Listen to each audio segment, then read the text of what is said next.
When I first started teaching, I started teaching at a high school just down the road, Four Ways High School. And many of the staff who sit here today were aware of Four Ways High School, or were actually part of it. And it was very exciting. I think my mother will tell you that from the day I could probably talk, I always wanted to be a teacher, because I always used to organize everyone and I would give lessons and teach people. And so I think it was genetically, it was actually inherently in my system to be a teacher. And I certainly enjoyed my time at Four Ways High School. And I taught there for about 8 years. And it was quite interesting, because there was an event that happened that defined, on a serious note, who I would become as a principal.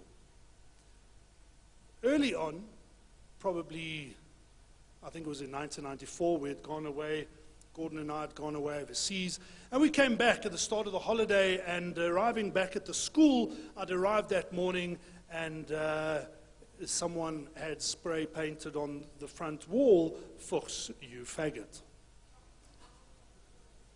And that was tough, because it was at a time when our country was dealing with so many issues. And I kind of looked at that and thought, what do I do? Do I turn around? Do I drive away? Do I stay? What am I going to do?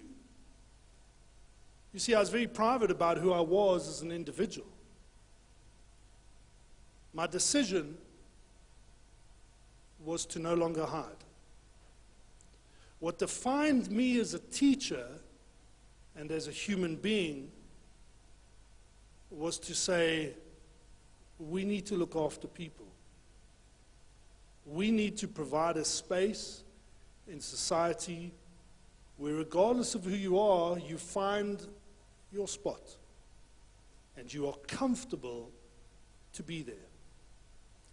And so last week, when Nicola Goosen interviewed me for CCL Talk, she said to me, "So what is the legacy you think you leave behind?" And I said to her that I really believe that our school, you, everyone seated here, our community, has created a microcosm of what this country should be like. Because regardless of who you are as an individual, you have a place here. Whether you are short, thin, fat, tall, black, white, gay, straight, it doesn't matter. This is your home. This is your space, and this is where you are respected for who you are as the individual. And we celebrate that. And I really hope that is the legacy that I certainly could leave behind. And I know it's a legacy that Mr. Hardy and his new team will continue to encourage. Because that's what makes Crawford College Lone Hill unique.